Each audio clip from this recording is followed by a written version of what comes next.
bata natin today, baka yung ina-expect ninyo ay circus show. Ha?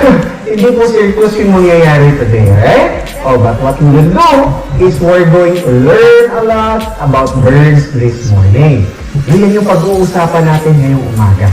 Alright? So we'll be talking about the bird's behavior, the bird's characteristic, no? And also, let's try to talk about how to identify the gender of the bird.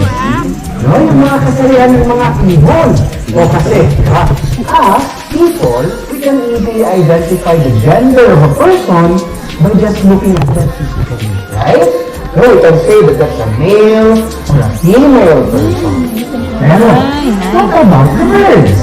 What about the birds? Do you have any idea how to identify a male and a female bird? No, wala? Oh, that's okay. That's okay. That's why you're here. Because we want you to learn something new today. Okay? Now, so I suggest you pay attention all throughout our show because surely you will learn a lot this morning. Okay? Now, to get started, let me introduce these two birds to you. Okay, meron tayong red at saka meron tayong green na ibon. Alright, now, ladies and gentlemen, let me tell you, both of them are actually eclectosparrows. Parehas lang sila na eclectosparrows. But, in the eclectosparrow family, you will know their gender through the color of their feathers. Okay? So it means one of them is a male and one of them is a female eclectosparrow. So, let me ask you, try to guess. Saan kaya dyan yung babae? Which of them is the female? Green. Green. Green. Is it the red or is it the green? Green. Sige. Taas kamay, raise your hand. Who says red? Who says red? Okay. Okay naman. Kabila naman tayo. Who says green? Yung babae. Who says green? Oh, it seems mas madami yung nagsabing green yung babae. Well, you know what? The correct answer is the red bird. Okay, so in the eclectosparrow family only, not to all birds. Alright? Very good. Now, since they are part of the family here in Malagos, we have names given to them. May mga pangalan sila. Na yung babae, ang pangalan niya si Maria. Yung lalaki naman ay si Jose. Hindi po, si Midori. Kasi in Japanese, Midori means green. So yun yung pangalan niya. Alright? Thank you so much, Maria and Midori. Now, di pa tayo tapos. I have here another bird to introduce to everyone. Oh, everyone, say hello to Leila. Hello, very good. Okay. Si Leila po ay isang white umbrella cockatoo naman. White umbrella cockatoos. Alright. Now, you might be wondering, bakit white umbrella o umbrella ang tawag sa kanila? O Leila, bakit nga umbrella ang tawag sa inyo? Oh, kasi yung red crest ni Leila. Because of that, hugis tayong or hugis umbrella, biologists call them now white umbrella cockatoos because of that characteristic. Okay? Now, we're talking about how to identify their gender. So, paano natin malalaman naman yung kasarian nila? Kung kanina, through the color of their feathers, or this one, through the color of their eyes. No? Kaya sa mata nyo malalaman kung ano yung kasarian nila. Alright? Pagka may pula yung mata nila, it means it's a female white umbrella cockatoo. Pagka all black naman, it means it's a male or lalaki. Alright? That's how you tell the gender of the white umbrella cockatoo. Okay? Very good.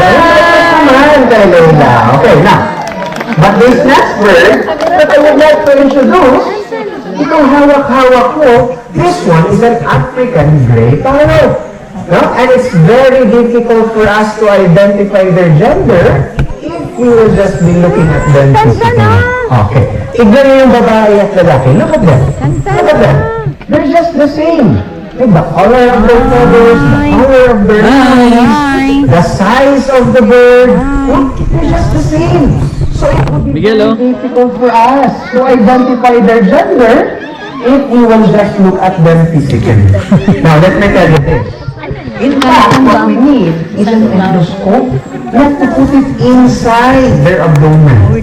No? And we have to see whether there's a testis or an ovary. But that's how complicated or difficult if you want to know their gender. Alright?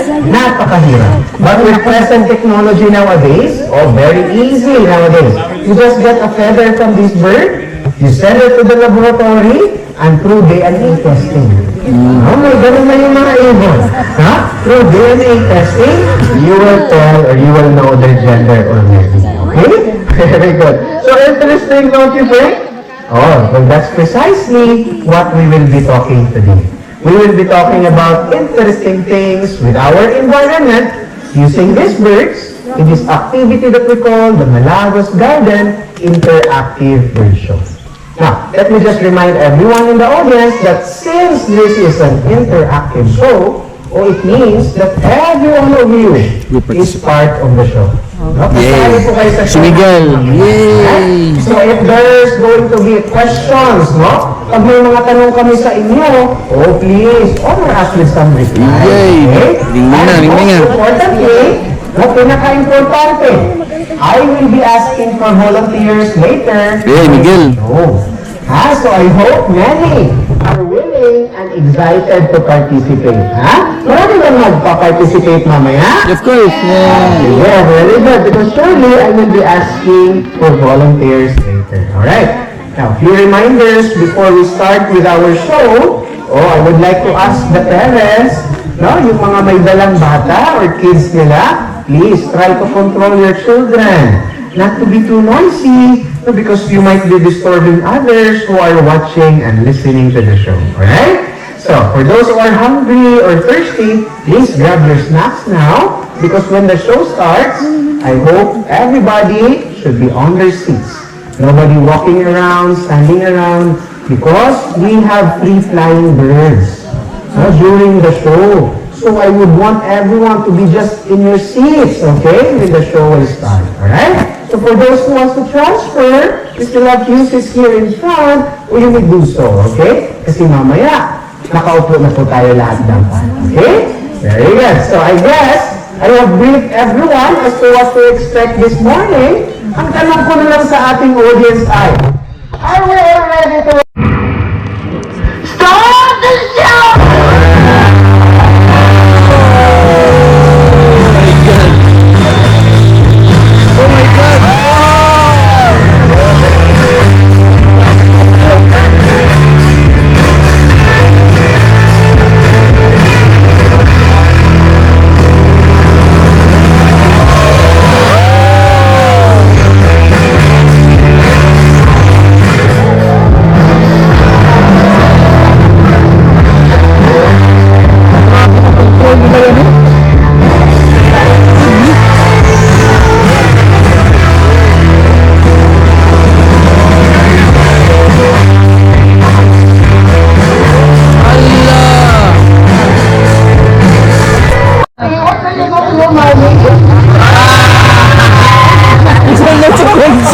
Ayos!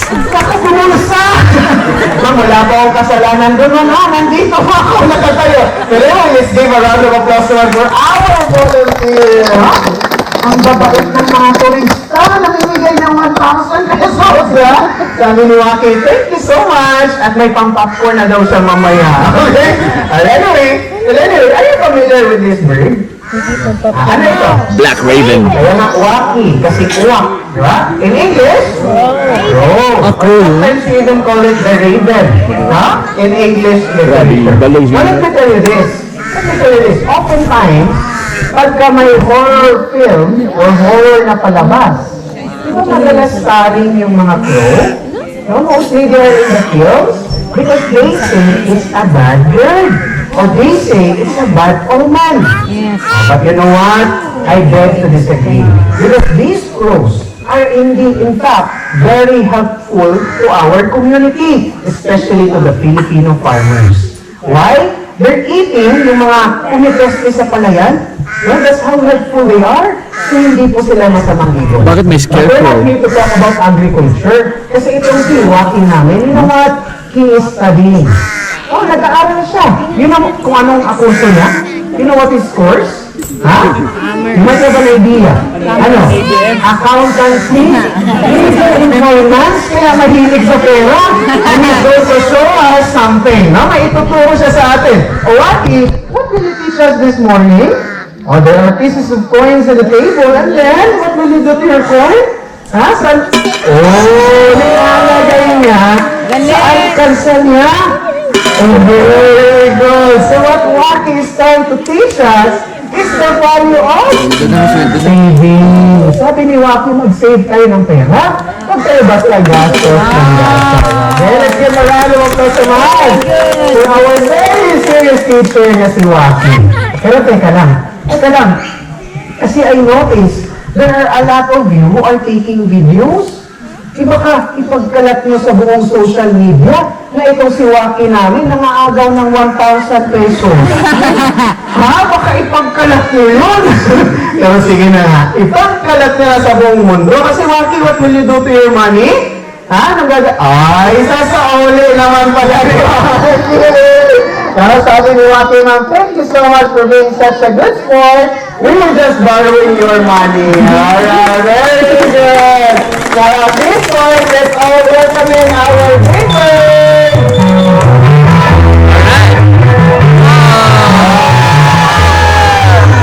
Okay, very good. So, everyone, are you familiar with that bird? Ano yan? Parrot!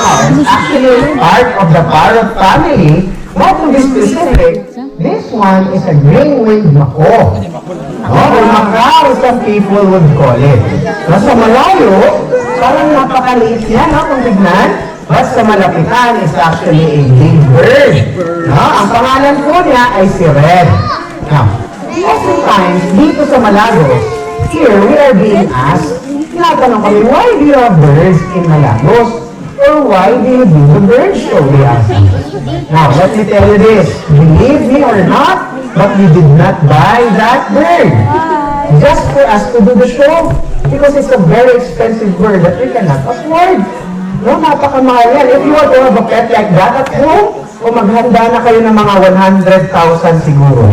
No? Just for that kind of bird, napakamahal. No, but you know what? Way back 2003, there was actually a couple who actually donated the bird to Dr. Bo.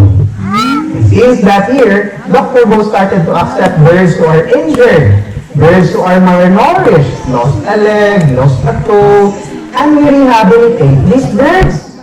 And once they are physically fit, pagka okay na sila, you know what we do? We actually release them back to the community. So here in Malagos alone, we have released hundreds of birds over the years. Now, but there are also birds that we cannot release. Parehas ni yung si Anong kinakain lang, pre? Goyo Balo tree, yung Brahminy kite na yan. Sunflower seeds. Ivy is an amputee bird. No? Hindi na siya nakakalipad. So, we cannot release Ivy to the environment because she will not survive. Okay? And also this bird, itong si Red, we cannot release also Red to our environment. Not because it's an expensive bird, but because it's a non-endemic bird. Non-endemic meaning, hindi niya kaya mabuhay sa ating environment. So, if you release these birds, they will not survive. So, we use now these birds for educational purposes such as the show. So that's why we've landscaped this garden, we put up some technical sounds, came with a very beautiful script, and gave the birds on the bird show. So, kaya may show tayo ngayon, and you know what, we're very happy and so proud to tell everyone that we have been doing this for the past 17 years already. Now, 17 years of continuing our advocacy, which is wildlife rescue, rehabilitation, and conservation breeding. So yun yung ginagawa namin dito sa Malagos, okay? Now, the keyword there is rehabilitation or enrichment. O, di ba sa ating paaralan or at school, we have this subject na PE or physical education. Tapos pinapalaro tayo ng mga sports and activities. And here in Malagos, our birds also has activities. And itong si Red, you know what? Ito sa laro na basketball. Oh, basketball na si Red. One more time. Isa pa nga. Isa pa. Okay. Alright. Napakadali, no? Sige nga, may isa pa daw siyang trick. Na medyo, hindi naman soccer. Basketball pa daw. Ayan. Tingnan natin. Gusto? Ayaw niya. Anyway, no? News na ba? Ayaw niya basketball doon. Okay. Baka nagtatanong kayo, baka nagtataka kayo ngayon na yung mga ibon pala naglalaro ng basketball? Hindi po talaga, no? This is just activities that we give to them to take away the boredom that they are feeling inside their cages. Kasi nga wala sila sa natural habitat nila. Tendency, they might become bored, no? And once they are bored, they become sick. Nagkakasakit sila. So that's why every day, araw-araw yan, aside from the food that we give, we have to give them with activities. Okay? Very good. Let's give a round of applause naman kay Red. Our dream ako. Thank you so much, Red and Rani. Alright, now, this next natural behavior that we are going to show to everyone, I am sure the adults here can relate to this. No? Makaka-relate kayo nito. And this is what we call courtship. No, courtship, panliligaw. No? And to show us, we actually have our couple here. Right. Very good. Kami pod. Okay, now at this point, I'm about to introduce a very important bird to our community. Napaka-importante itong ibon ito. But before I introduce this next bird, I would like to ask for volunteers who would help me introduce this next bird, okay? Just stay in your area, just stay in your seat. Kindly raise your hand who wants to volunteer. I want to see some hands who wants to volunteer. Dito na side? Down here, okay. Here in front. How about this side? Okay, very good. On this side, okay. So, may mga volunteers tayo in all Volunteer tayo areas. para masulit ang bayad natin. Listen to my instruction. Because I will not be the one who will be selecting the volunteer, okay? Now, listen first. The volunteer that we would need is those who has money. Ay, May mga pera ba kayo dyan, ha? wala. Now, seriously, you take out any of your paper bill money if you have there with you, 20. just fold it lengthwise, just like this, and then you hold it as high as you can, video ko. and let us see whose money our bird is gonna take. Okay? Pangwarsa na ang bird. Miguel. Pera sila. 20 lang. 20 lang. Miguel, taas mo Miguel para makita ko. Any paper bill money will do. Okay? Mami, kasama ka. The higher the value, the better. Gracias, Miguel.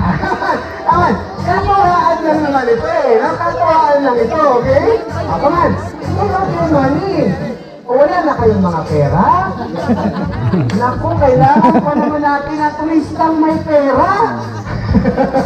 Come on. This is just for fun. Sir, bawal yung papel. Sir, pera mo. Bawal mo yung papel. Alright, ayan, very good. Paano yung iba?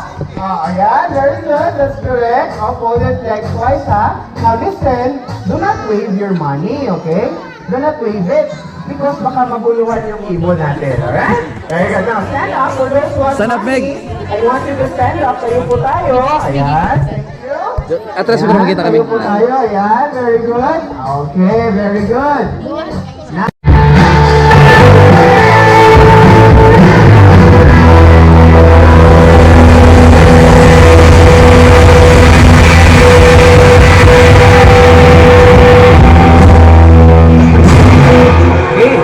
The Philippines is composed of over 7,100 islands. In those islands, many of the birds that we have saw used to exist. Well, maybe because of our desire. Sa kagustuhan natin na umunlad yung particular na lugar in what we call land development. Or progress as we call it. Nako, let me tell you, kasama po na nawawala itong mga natural habitat ng ating mga ibon. But today, with present climate change scenarios, these birds continue to become our biological indicators. And so today, they will also serve as our teachers to tell us the Philippine state of our environment today. So ladies and gentlemen, my name is Mr. J. I'm actually the manager of the resort, at the same time, your host in this 30-minute nature discovery experience. Now, to get started, let me just call on my friend. Tawagin ko lang yung kasamahan ko.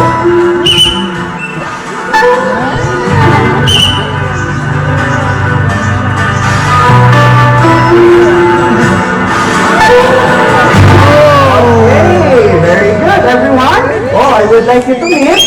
Itong hawak-hawak ko po si Kapitan. Okay? Si Kapitan, good? Because we're about to introduce our friend, Rocky! Oh my God. Let's go, let's go, let's go. Oh! 1,000! Marunong! Isang libo yung Marunong! Ate, itago mo na yung 20 mo. Kaya ka. 1,000 ang kinuha, oh. O yung mga nakabente dyan, you can keep your money now, no? Nakakaya kayo, sabi ni Rocky, eto, 1,000 pesos, ha? Very good. Oh, may nakataas ko na kamay. Oh, Miguel, taas, sorry Miguel. po, kasi isa lang po yung ibon namin today. Next time, we will have more birds so that we can collect more money, ha?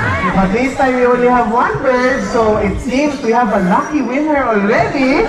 So for those who have participated, thank you so much for participating. Wow, marunong. Nako, may nahanap siyang disaster, no? Kasi itong disaster can happen any given time. Remember, you have to and that's precisely what might happen in such disaster.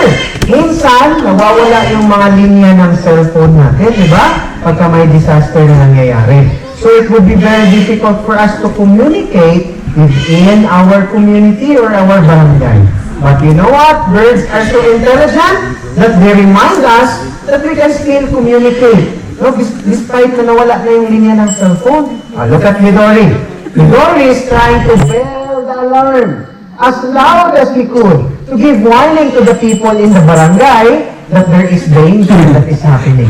Okay, you know what? Mind you, ladies and gentlemen, di ba, in a barangay or community, may mga PWDs tayo. These are people who can no longer hear. Siyempre, hindi nila maririnig yung ginawa ni Binori. Pero, don't worry, because we have another bird, and that's Rookie. And Rookie is going to give us another signal, which is the changing of the flag. Oh, diba? Pinapalitan ngayon ni Rookie yung flag pole nila. From the green one into a red one. Kasi nga, red denotes danger.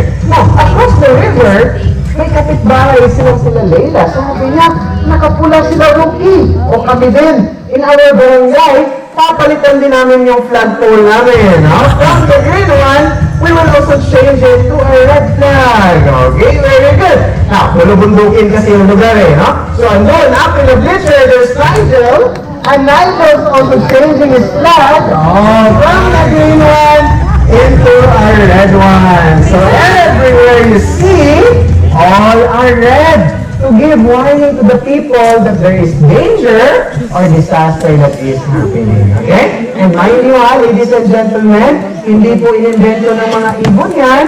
The birds did not invent this. In fact, we have a law, RA 10121, mandating the local government units to be prepared at all times. Yan are the days that we would only react pagka may masama na nangyayari. Dapat hindi po ganun. Every day we should be prepared at all times. Okay? Very good. Now, let's just face it.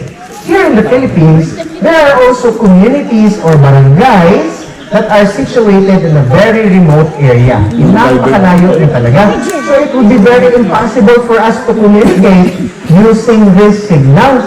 Pero itong hindi natin alam na may mga messenger birds din pala that can send message to the farthest community. So ito po isang messenger bird, it's a pigeon, stuck in its leg is a message. Now this pigeon will now fly away to the farthest barangay to deliver the message. And long time ago, Ito yung ginagawa nila kasi there were no cell phones before. No internet before. So there were no Facebook, no Instagram, no Twitter. No? Ang ginagawa nila, pigeons. No? That's how they send message. Imagine na lang how long it would take for such message to be received. No, mapakatagal. But nowadays, with technology, even abroad, we can easily communicate, alright? Good that John is there. No, we need to retrieve the bird because may babasahin tayong mensahe. I'd like to call for a volunteer. Kuya, you'd like to help me. Come on, just read the message for us, ha? Yeah! Have your name? Francis. Okay, Kuya Francis. I need you to read the message kung ano yung dala ng ating ibon, alright? Tapos Bisaya. Picture mo, picture mo. Kuya Francis. Face the crowd, face the crowd. Read to everyone. Okay, come on. Evoking is absurd. To be restless, suggest to evacuate the school. Children, solace. Mangkano. Alright! Woo! Oh my god, the volcano exploded! Emergency! Emergency! Oh my god, emergency!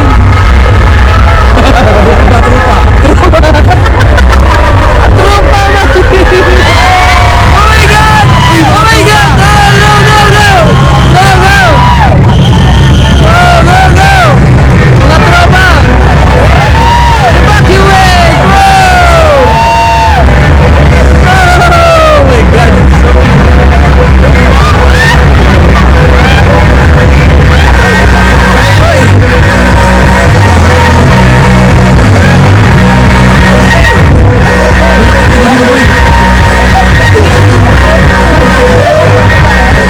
Very good. No, pag ganawan manok ni tatay, no, hindi pwedeng maiwan. Okay, very good. Iwan na kayo ng tropa. Bilis, bilis. Tulupang! Tulupang! Iwan na. Okay, very good. Hindi niya kaya! If you happen to be in a situation, no, such as that, if you're seeing insects, animals, birds, going to a different direction, naku, huwag na kayong magdalawang isip. At sundan nyo na lang sila. Because sila ay what we call biological indicators. No? Telling us that there is danger that is about to happen. Now, in that scenario, the volcano was about to erupt. So, all of the birds evacuated. Alright, let's give another applause naman for our chicken. Okay, believe me, ang pangalan niya ay si Malakas. Yung partner naman niyang babae ay si Maganda. Okay, now everyone, I want you to birdwatch at Mang Kabu store. O, tingnan ninyo, observe, and I will explain to you in one. Tangtan dalitan! Munguyab siya, munguyab.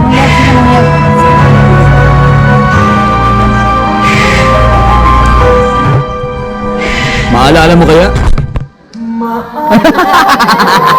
Ayos ah.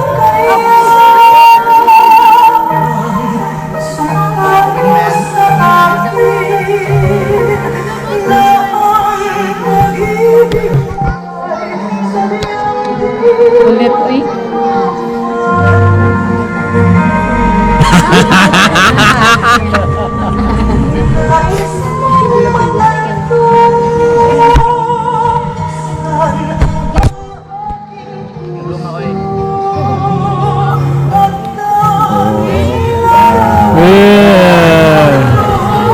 Tell me, anong ginagawa ng lalaki?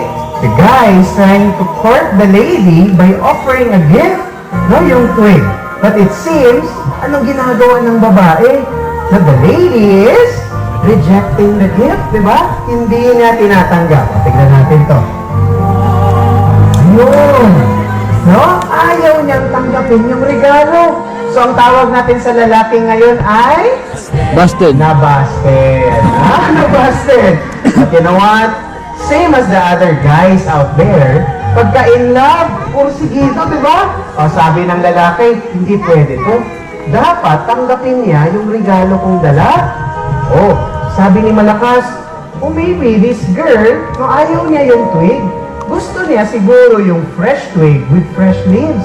Hoping that it will be the foundation of their nest so that it will be more softer for their eggs will lay in the future. At tingnan natin kung umubra yung plano niya. Ayun na, ayun na. Ayan, may bago na siyang regalong dala. Okay, tignan natin. Ayos ah. Ayaw pala niya ng twig lang. Gusto niya yung fresh twig with fresh leaves. So, namimili din pala ng regalo yung mga ibon. Okay, at tingnan natin. Oh, very good. The plan really is working. Sabi niya, sa wakas, pinapansin na rin niya ako at tinatanggap na niya yung regalo kong dala. So, you know what? Over a couple of times, tingnan natin to. Ayan. Oh. Sabi niya, how come this lady is just accepting my gift, but I cannot go inside the nest? Diba? Hindi siya pinapapasok sa bahay eh. O, tignan natin to. O, ayun. O, nahirapan pa o, diba? Hindi pa rin siya pinapapasok sa bahay. Sabi niya, there's something wrong here. Or maybe this girl is just a very simple girl. Who wants a very simple gift? As long as it comes from the heart, he said. So you know what he did? He thought of giving the girl a simple flower. To show his love to the ladybird. And you know what he did? Kung anong ginawa ni Malakas? Pumunta siya sa Waling Flowers from Davao Flower Shop. Which is located at Abriza Mall. Pumunta siya doon. Marketing Quality grown flowers in Davao. And he thought of giving it to the girl. Tignan natin kung anong mangyayari. Malakas, you have your flower with you now. Okay, what will you do? Okay, tingnan natin kung In the mood. yan. May bulaklak ka ng dala, di ba? Okay. Sige nga. Ayaw niya. Ayaw na niya. Na-discourage na si Malakas. Pero sabi na, hindi pwede. Ayan. Ayan. Okay.